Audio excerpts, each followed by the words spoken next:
Hello, नमस्कार, आदाब, राधे राधे। मैं अमन सर आपके सामने उपस्थित हो चुका हूँ। साइंस का बेहतरीन सेशन। आज के सेशन में हर रोज की तरह एक नए चैप्टर की बात करेंगे। आपके सामने थंबनेल पर दिख रहा होगा अदिश एवं सदिश राशियां, यानी स्केलर एंड वेक्टर क्वांटिटीज की हम लोग बात करने वाले हैं। ठीक है, तो चलिए स्टार्ट करते हैं आज का सेशन और लेते हैं नया पेज। ठीक है, और हेडिंग बनाएंगे। हेडिंग बनाएंगे दिशा व परिमाण के आधार पर राशियां। दिशा एवं दिशा एवं परिमाण के आधार पर परिमाण के आधार पर राशियां।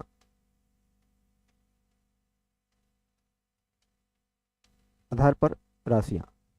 ठीक है, चलिए ये कौन सी राशियां होगी? ते ये व्युत्पन्न राशियां होगी, डेरिवेटेड क्वांटिटीज होंगी, और जो फंडामेंटल क्वांटिटीज होती हैं वो ऑलरेडी अदिश होती हैं। ठीक है, चलिए देखिए, अब दिशा और परिमाण के आधार पर देखा जाए तो जो राशियां होती है ना, ये दो प्रकार की होती हैं। कितने प्रकार की होती हैं भैया? दो प्रकार की होती हैं। दो प्रकार की होती हैं। ठीक है, अब दो प्रकार की होती हैं तो कौन कौन सी होती हैं? तो एक को आप क्या बोलते हैं? अदिश राशि कहते हैं, और एक को आप क्या बोलते हैं? सदिश राशि कहते हैं। एक को आप क्या बोलते हैं? अदिश राशि कहते हैं, अदिश राशि। और एक को क्या बोलते हैं? अदिश राशियां कर लीजिए, अदिश राशियां। और दूसरा क्या? सदिश राशियां। ठीक है, सदिश राशि। चलिए, सदिश राशियां यानी स्केलर क्वांटिटीज और क्या? Vector quantities. ठीक है, चलिए सबसे पहले हम हेडिंग बनाएंगे क्या? अदिश राशियां। क्या होती हैं अदिश राशियां? इसके लिए नया पेज ले लेते हैं। हेडिंग बनाएंगे हम क्या? अदिश राशियां। अदिश राशियां। ठीक है, चलिए इंग्लिश में इसे कहते हैं स्केलर क्वांटिटीज कहते हैं। ठीक है, इंग्लिश में आप इसे क्या बोलते हैं? तो लिख लीजिएगा यहां पर, स्केलर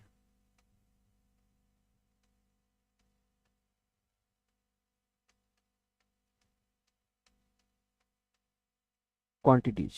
स्केलर क्वांटिटीज। ठीक है, चलिए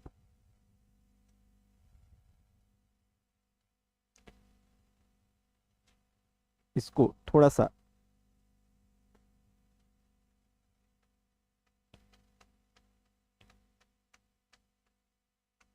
क्वांटिटीज। ठीक है, चलिए देखिए, कुछ व्युत्पन्न राशियां ऐसी होती हैं जिनको व्यक्त करने के लिए परिमाण की तो आवश्यकता होती है, लेकिन दिशा की आवश्यकता नहीं होती है। परिमाण का मतलब हुआ मैग्नीट्यूड, यानी मान समझिए सीधा सीधा।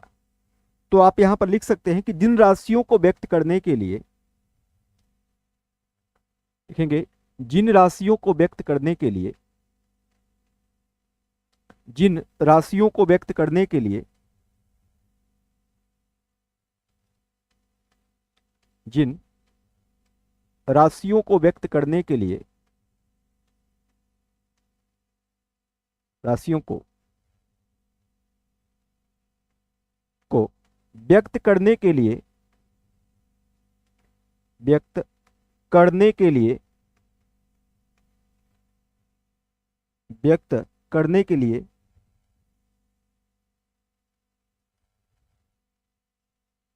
करने के लिए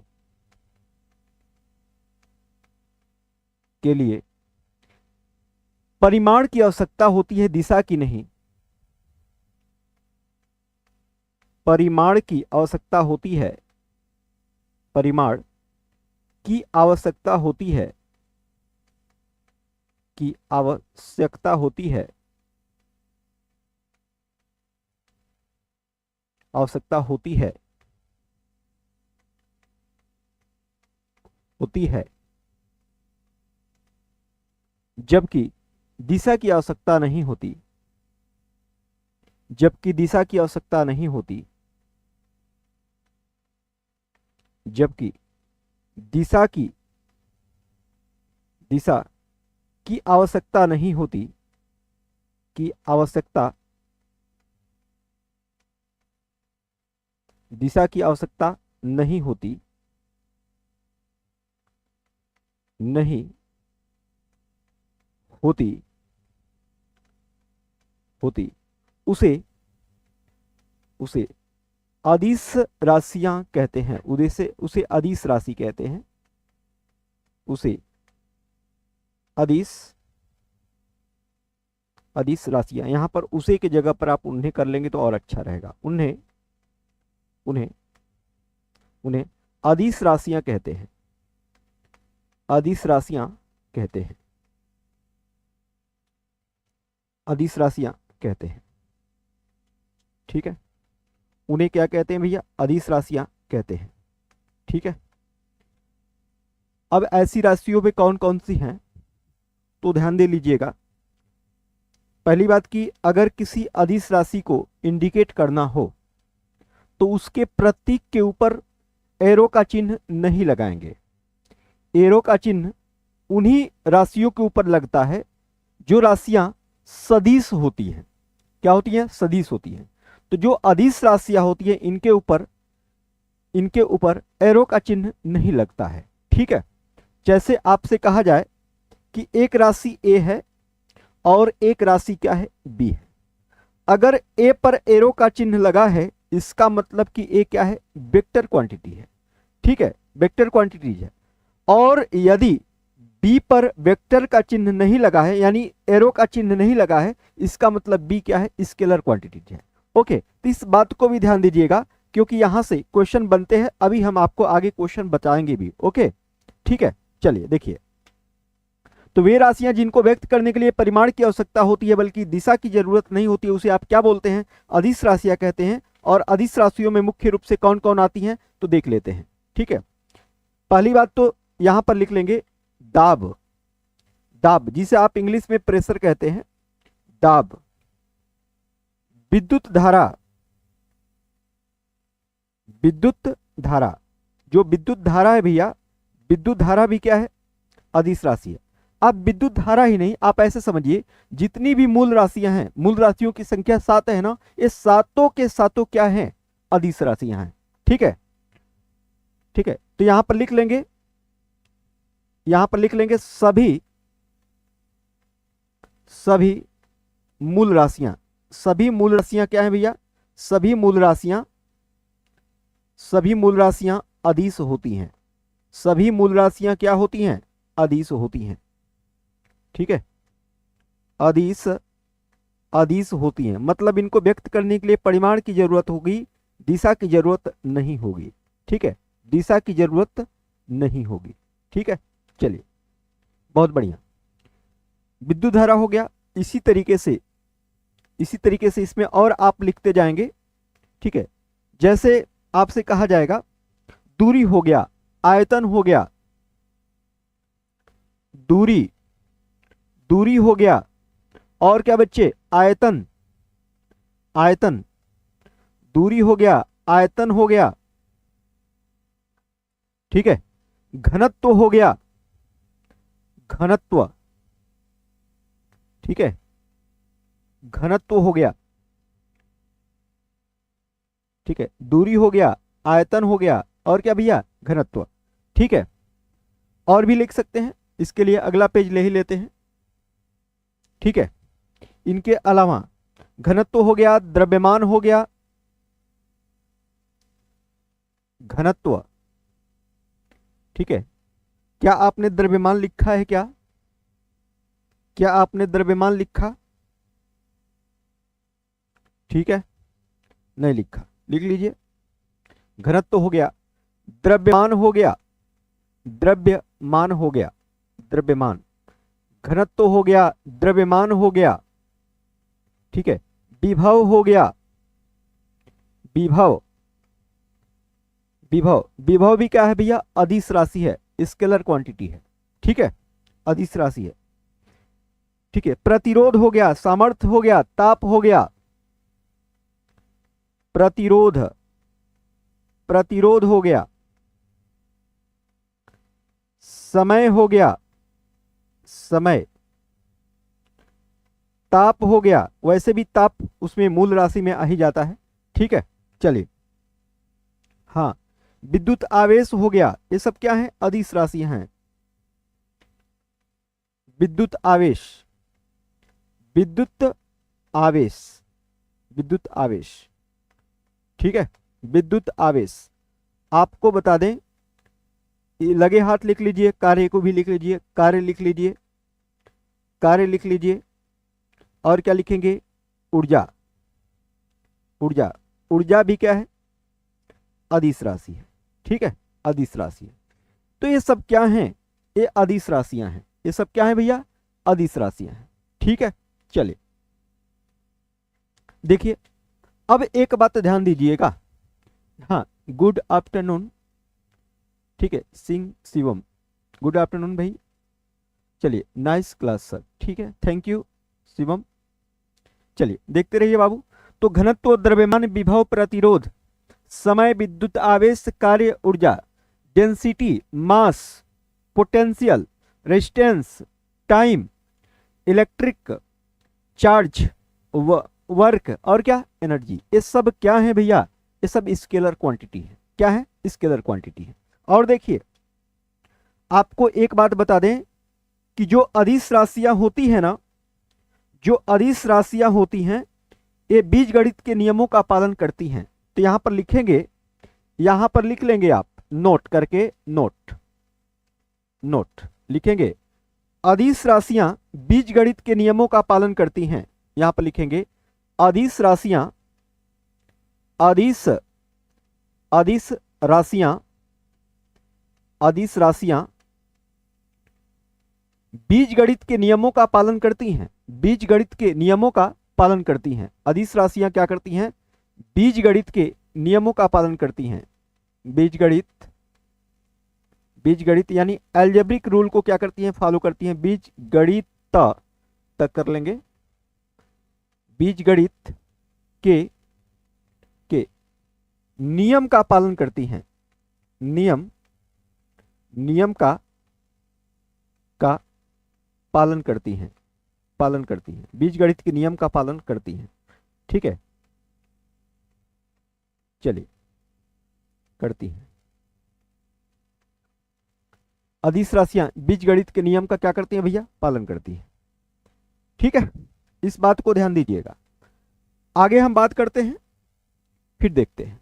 चलिए, इसके बाद हम किसकी बात करेंगे भैया? इसके बाद हम बात करेंगे, इसके बाद बात करेंगे सदिश राशियों की बात करेंगे, ठीक है। तो चलिए हेडिंग बना लीजिए, सदिश राशियां,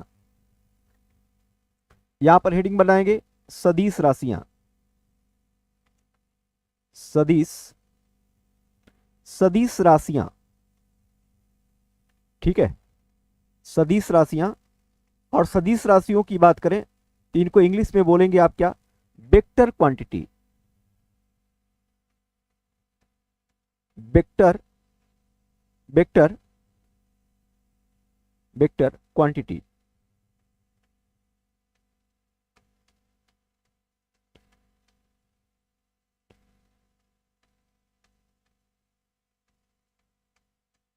क्वांटिटीज, ठीक है।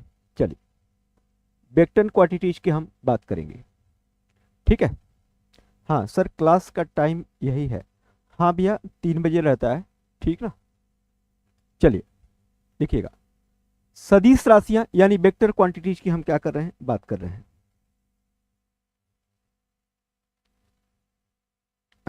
देखिए, जिन राशियों को व्यक्त करने के लिए ना लिखेंगे जिन राशियों को व्यक्त करने के लिए,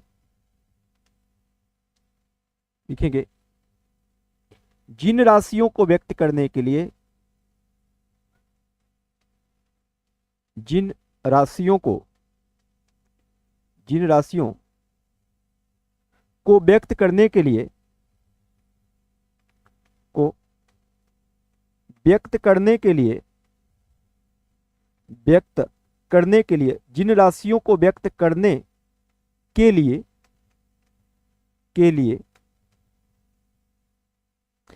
परिमाण के साथ साथ दिशा की आवश्यकता होती है। बिल्कुल, परिमाण के साथ साथ, परिमाण का मतलब होता है मैग्नीट्यूड, मान, वैल्यू, ठीक है। हाँ, को व्यक्त करने के लिए परिमाण के साथ साथ परिमाण के साथ साथ दिशा की आवश्यकता होती है। दिशा की आवश्यकता होती है। दिशा की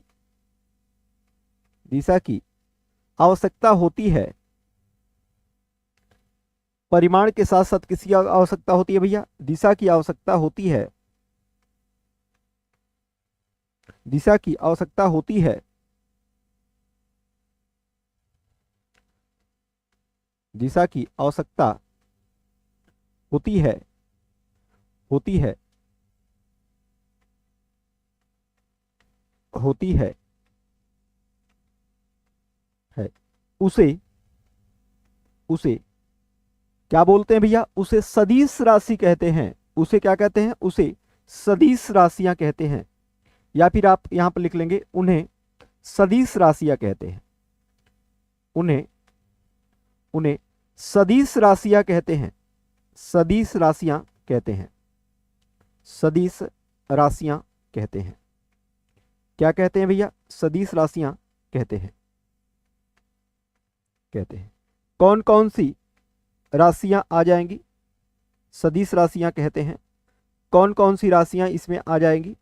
ठीक है, तो देखिए, पहली बात तो ध्यान दे लीजिएगा, यहां पर, यहीं पर, यहां पर, ठीक है। पहले बल और जो सदिश राशियां होती है ना, इनके जिन पर, हाँ सर आपकी हैंडराइटिंग बहुत अच्छी है, ठीक है शिवम जी, आपने हमारी हैंडराइटिंग को पहचाना, बहुत अच्छा लगा। ठीक है, चलिए थोड़ा सा आप अपने ग्रुप में शेयर करिए, क्योंकि जब आप जुड़ेंगे तभी मज़ा आएगा। ठीक है, हाँ आग लगाने वाली बिल्कुल क्लास होगी, ठीक ना।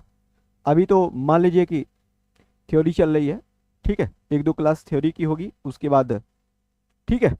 चलिए, बल जिसे आप फोर्स भी बोलते हैं, ये बताएंगे क्या भार जानते हैं क्या? भार भी सदिश राशि है। भार भी क्या है? सदिश राशि है। इसी तरीके से आवेग, इसी तरीके से क्या? आवेग हो गया, संवेग हो गया, आवेग हो गया, संवेग हो गया, ठीक है, ये सब क्या है? सदिश राशियां। संवेग हो गया, त्वरण हो गया, त्वरण, ये सब कैसी हैं भैया? सदिश राशियां हैं। क्या है? सदिश राशियां। और भी लिखना चाहते हैं तो लिख सकते हैं, और भी लिखना चाहते हैं तो लिख सकते हैं, ठीक है। जैसे आपका विस्थापन हो गया, विस्थापन भी एक तरीके की दूरी होती है, ठीक है, विस्थापन। हालांकि चलिए, विस्थापन, ठीक है, विस्थापन हो गया। और क्या भैया? विस्थापन के बाद बल आघूर्ण, बल आघूर्ण, बल आघूर्ण, बल आघूर्ण, ठीक है, बल आघूर्ण। ओके, चलिए और देखिए, बल आघूर्ण हो गया, वेग हो गया, ठीक है, आवेग, बल हो गया, आवेग हो गया, आवेग, वेग भी सदिश राशि है भैया, वेग भी क्या है, सदिश राशि है। ये सब क्या है, सदिश राशियां हैं, ध्यान दीजिएगा। और देखेंगे, और देखेंगे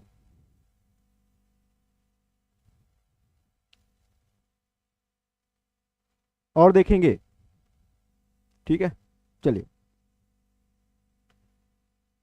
घर्षण, आघूर्ण, गुरुत्वाकर्षण, ठीक है। घर्षण, घर्षण भी सदिश राशि होगा, घर्षण, ठीक है। घर्षण, गुरुत्वाकर्षण, भैया गुरुत्वाकर्षण भी एक तरीके का बल ही तो होता है ना, गुरुत्वाकर्षण, गुरुत्वाकर्षण, ग्रेविटी, ठीक है। घर्षण हो गया, गुरुत्वाकर्षण हो गया, ठीक है। चलिए, ठीक है। चुंबकीय क्षेत्र की तीव्रता, चुंबकीय क्षेत्र की तीव्रता लिख लेंगे, चुंबकीय, चुंबकीय, चुंबकीय क्षेत्र की तीव्रता, चुंबकीय क्षेत्र की तीव्रता। देखिए, मैं आपको वही पढ़ाता हूं जो आपके काम की चीज है, और अभी तक मां सरस्वती का ये आशीर्वाद रहा है, जैसे जैसे पढ़ाया हूं वैसे वैसे क्वेश्चन भी आया है, ठीक है। तो आप समझते रहिएगा, चुंबकीय क्षेत्र की तीव्रता पूछा गया है, कितनी बार ये सारी चीजें पूछी जाती हैं, ठीक है। इस तरीके से विद्युत क्षेत्र की तीव्रता, विद्युत क्षेत्र की तीव्रता, विद्युत, विद्युत क्षेत्र की तीव्रता, ठीक है। लिख लेंगे यहां पर, विद्युत, विद्युत क्षेत्र की तीव्रता, क्षेत्र की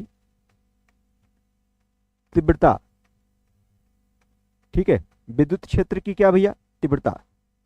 घर्षण, गुरुत्वाकर्षण, चुंबकीय क्षेत्र की तीव्रता, विद्युत क्षेत्र की तीव्रता, ये सारी चीजें है क्या, तो भैया ये हैं, ये सदिश राशियां हैं। क्या है, सदिश राशियां हैं।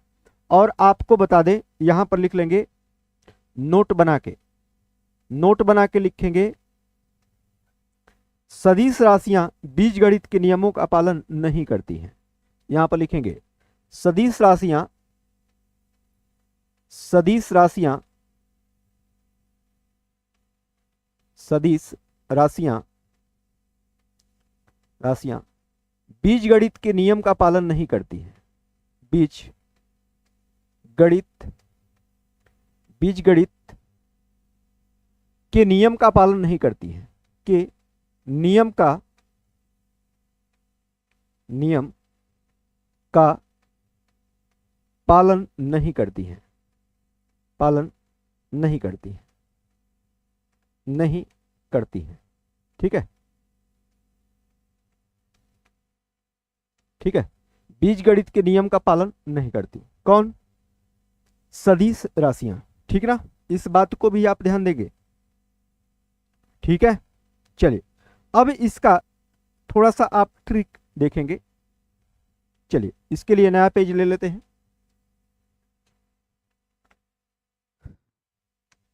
यहां पर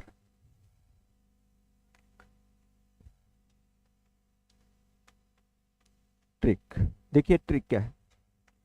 आपको बता दें कि जिस व्युत्पन्न राशि के अंत में, जिस व्युत्पन्न, व्युत्पन्न यानी डेरिवेट, व्युत्पन्न राशि में, राशि में व, अलग पेन से लिख दे रहे हैं, व ब और क्या, ड़ आता है, ठीक है, आता है, आता है, वह सदिश राशियां होती है, वह सदिश राशि होती है, वह अक्सर अक्सर सदिश राशि होती है। कैसी राशि होती है भैया? सदिश राशि होती है। वह अक्सर सदिश राशि होती है। सदिश राशि होती है, वह अक्सर सदिश राशि होती है।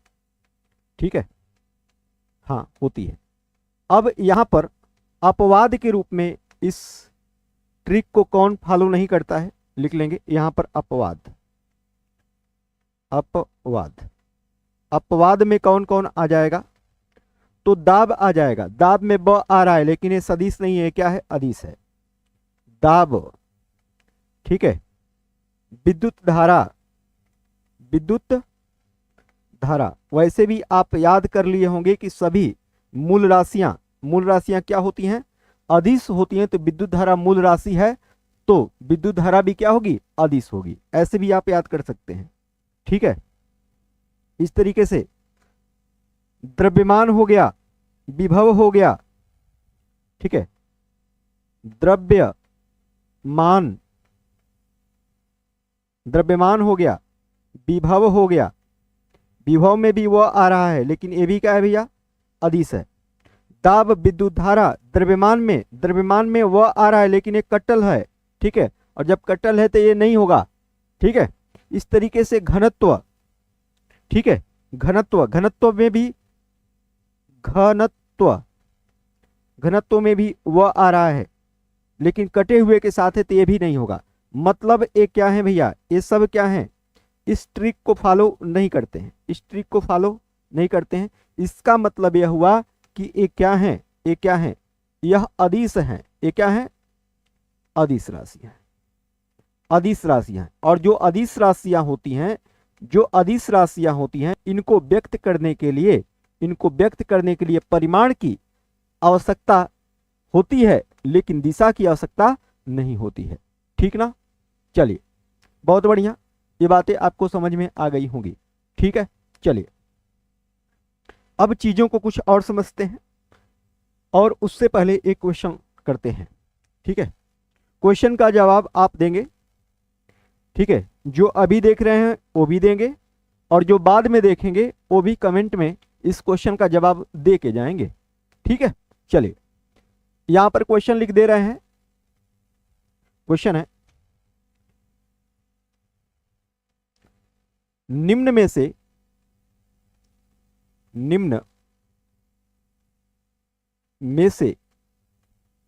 से वह कौन सी व्युत्पन्न राशि है? व्युत्पन्न यानी डेरिवेट, व्युत्पन्न राशि है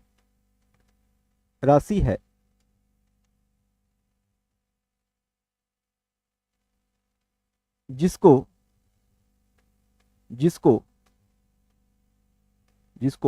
व्यक्त करने के लिए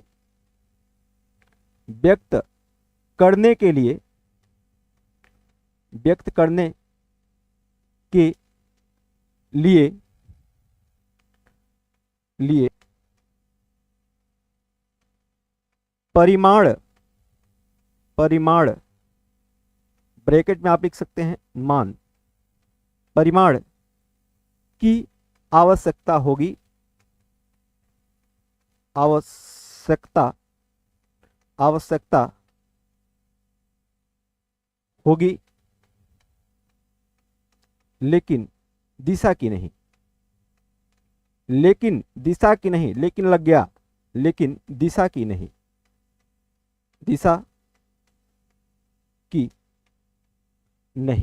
ठीक है। ये क्वेश्चन है। चलिए, दिशा की नहीं। ऑप्शन आपके सामने ए है, ए, बी, सी, डी और ई। ठीक है, बीपीएससी वालों की स्टाइल में ये क्वेश्चन रहेगा ऑप्शन। ठीक है, चलिए जैसे इसमें घनत्व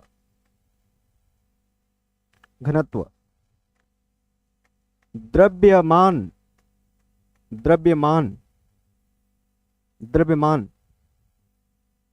ठीक है।